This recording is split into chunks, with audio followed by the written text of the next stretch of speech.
আছি আগামী বছর শাবান পাবো আমি বলতেও পারি না।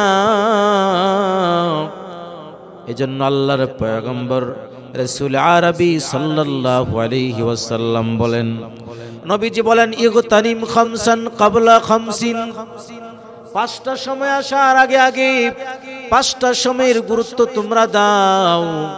কারণ ওই পাঁচটা সময় তোমাদের সামনে যখন আসবে শুধু আফসোস আর পরিতাপের মাধ্যমে তোমরা জীবন কাটিয়ে দিবে, এরপরও তোমরা আর ওই সময়টা আর কখনো ফিরে পাবে না। নবীজি বলেন, ইগতানিম খামসান ক্বাবলা খামসিন, পাঁচটা সময় তোমার কাছে আসার আগে আগে পাঁচটা সময়ের কদর তোমরা করো।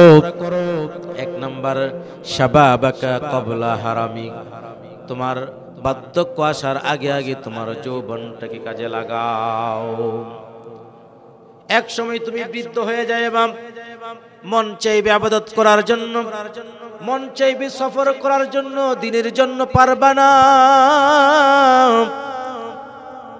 তোমার শরীর দুর্বল হয়ে যাবে, তুমি পারবা না। এখন তোমার যৌবন আছে, শক্তি আছে, ইচ্ছা করলেই তুমি আল্লাহকে ডাকতে পারো, ইচ্ছা করলেই তুমি লম্বা সেজদা দিতে পারো, ইচ্ছা করলেই তুমি লম্বা রুকু দিতে পারো, ইচ্ছা করলেই তুমি রোজা রাখতে পারো। কিন্তু এমন একটা সময় আসবে তুমি দুর্বল হয়ে যাবে, তুমি আর পারবা না। কারণ এই যৌবন অবস্থায় ইবাদতের বড় দাম। এই যৌবনের হালতে যারা ইবাদত করবে, যুবক ভাইরা ভালো করে শুনেন, আল্লাহর নবী বলেন, কিয়ামতের মাঠ যখন কায়েম হয়ে যাবে, যেই সূর্যটা কোটি কোটি মাইল থেকে আমাদেরকে আলো দেয়, এরপরও যখন একজন কৃষক যখন গরমের সময় কৃষক যখন খেতে যায়, সূর্যের উত্তাপের কারণে তার পুরোটা শরীর ঘামে ভিজে যায়, তখন আশ্রয় নেওয়ার জন্য বৃক্ষের নিচে আসে, ছায়ায় আসে, ঘরে আসে। কিন্তু ওই সূর্যটা কিয়ামতের মাটি কোটি কোটি মাইল দূরে থাকবে না, একেবারে আমাদের মাথার কাছাকাছি চলে আসবে। আল্লাহ পাক রব্বুল আলামিন সূর্যটাকে বলবেন, সূর্যের যত তাপ আছে সেই পুরাটা তাপ যেন ঢেলে দেয়। সূর্যের পুরাটা তাপ যখন ঢেলে দেওয়া হবে, সূর্যের উত্তাপের কারণে হাসরবাসীর মাথাটা ঠাস করে ফেটে যাবে, তার মগজগুলো নাকের ছিদ্র দিয়ে বের হবে, কানের ছিদ্র দিয়ে বের হতে থাকবে, গাল বেয়ে বেয়ে মগজগুলো বের হতে থাকবে। এমন উত্তাপ কিয়ামতের মাঠে হবে। নবীজি বলেন, ওই সময় আল্লাহর আরশের ছায়া ছাড়া কোনো ছায়া থাকবে না। যৌবন হালতে কোনো ব্যক্তি যদি ইবাদতের মাধ্যমে কাটিয়ে দেয়, নবীজি বলেন, ওই কিয়ামতের ময়দানে আল্লাহ পাক রব্বুল আলামিন ওই সমস্ত যুবকদেরকে আল্লাহর আরশে আজিমের ছায়ার নিচে স্থান করে দেবেন। সুবহানাল্লাহ। যুবক অবস্থায়, যৌবন অবস্থায় যারা ইবাদত করবে, হাসরের ময়দানে আরশে আজিমের নিচে আল্লাহ পাক রব্বুল আলামিন স্থান দিবেন। এজন্য এই যৌবনটাকে কাজে লাগাইতে হবে, যৌবনটাকে অপব্যয় করা যাবে না।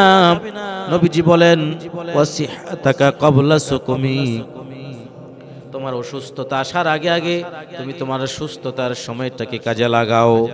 এখন তুমি সুস্থ আছো, কিছুদিন পরে তুমি দুর্বল হয়ে যেতে পারো, অসুস্থ হয়ে যেতে পারো, মন চাইলেই তা করতে পারবে না, যা মন চাই তা তুমি করতে পারবে না। মসজিদে গিয়ে জামাতের সাথে সালাত আদায় করতে তোমার বড় মন চাই, কিন্তু অসুস্থ হয়ে গেছো, বিছানায় কাতরাচ্ছে, দেখা যায় মন চাইলো মসজিদে এসে জামাতের সাথে সালাত আদায় করা যাবে না। এজন্য নবীজি বলেন, ওয়াসিহাতাকা ক্বাবলা সুকুমিক, অসুস্থতা আসার আগে আগে তুমি তোমার সুস্থতার সময়টাকে কাজে লাগাও। তিন নাম্বার হলো ওয়াগিনাকা ক্বাবলা ফাকরি, আজকে তোমার সম্পদ আছে, তোমার দরিদ্রতা আসার আগে আগে তোমার সম্পদটাকে কাজে লাগাও। কারণ কত মানুষ দেখা যায় কোটিপতি, আল্লাহ পাক রব্বুল আলামিন থেকে দেউলিয়া করে দিয়েছেন, আগের কোটিপতি এখন আর কোটিপতি নাই। এখন রাস্তায় ভিক্ষা করেন। আমার ভাইরা, আল্লাহ পাক রব্বুল আলামিন পারেন না এমন কোনো কাজ নাই। আল্লাহ পাক কোটিপতিকে ভিখারি বানাইতে পারেন, আবার ভিখারিকে আল্লাহ পাক কোটিপতি বানাই দিতে পারেন কিনা জুড়ে বলে। আল্লাহ পাক রব্বুল আলামিনের কাছে সমস্ত ক্ষমতা। এজন্য আজকে আল্লাহ আপনাকে সম্পদ দিয়েছেন, এই সম্পদটাকে কাজে লাগাইতে হবে। কারণ পরবর্তীতে দেখবেন আপনার সামনে এক ভাই দান করতেছে, কিন্তু আপনি পারতেছেন না কেন? আজকে আপনার টাকা নাই। এক সময় ছিল, এখন আর টাকা নাই। মিল ইন্ডাস্ট্রি জ্বলে পুড়ে ছাই হয়ে গেছে, আর এখন সে ভিক্ষুকের মতন হয়ে গেছে। ঋণ, এই ঋণগুলো কেমনে পরিশোধ করবে? আর এইভাবেই দেখা যায় হঠাৎ করে স্ট্রোক করে দুনিয়া থেকে বিদায়। এজন্য আল্লাহ পাক রব্বুল আলামিন যে সম্পদ দিয়েছেন, এই সম্পদটাকে আমাদের কাজে লাগাইতে হবে। কারণ নবীজি বলেন, as-সাদাকাতু তুরাদ্দুল বালা, সদকাটা হচ্ছে এমন, দান খয়রাতটা হলো এমন, এই দানটা মানুষকে কঠিন বিপদ মুসিবত দুর্ঘটনা থেকে হেফাজত করে। আপনি ঘর থেকে বের হয়েছেন, সফরে কোথাও যাবেন, রাস্তাঘাটে দুর্ঘটনা, এটা তো বলা যায় না। আপনি শুরুতেই মসজিদে বা একজন ভিক্ষুকের হাতে কিছু দান করে এরপরে আল্লাহর নামে বের হন, আল্লাহ পাক রব্বুল আলামিনই আপনাকে হেফাজত করবেন। এজন্য আজকে হাতে টাকা আছে, দান করব, মন খুলে প্রাণ খুলে দান করব। দান করলে লাভ না লস? মনে করি বাহ্যিক দৃষ্টিতে আমার টাকা কমে গেছে, না। আজকে আপনি 1 টাকা দিয়েছেন, আল্লাহ 10 গুণ অন্য দিক থেকে বৃদ্ধি করে দিবেন। আমার ভাইয়ারা বন্ধুরা, এই জন্য নবীজি বলেন, ওয়াগিনাকা ক্বাবলা ফাকরিক, তোমার দরিদ্রতা আসার আগে আগে তোমার এই ধনাঢ্যতার সময়টাকে কাজে লাগাও। তোমার টাকাগুলো দিনের জন্য ব্যবহার করো, তোমার টাকাগুলো ইসলামের জন্য খরচ করো। আল্লাহ পাক রব্বুল আলামিন তখন একটা সময় যখন আসবে, তুমি যখন দরিদ্র হয়ে যেতে পারো, তখন তোমার আর আফসোস করতে হবে না। এবার বিশ্বনবী সাল্লাল্লাহু আলাইহি সাল্লাম বলেন, ওয়াফারাগাকা ক্বাবলা শুগলিক, তোমার ব্যস্ততা আসার আগে আগে অবসর সময়টাকে কাজে লাগাও। আজকে তোমার সময় আছে, এখন তুমি নামাজে দাঁড়িয়ে যাও।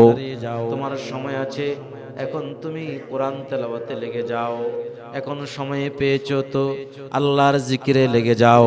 কারণ হলো এত ব্যস্ত হয়ে যাবে যে তখন তুমি নামাজে দাঁড়ানোর সময়টা পাবে না, মসজিদে এসে জামাতের সাথে সালাত আদায় করার সুযোগ তুমি পাবে না, তখন রোজা রাখবে সুযোগ পাইবে না।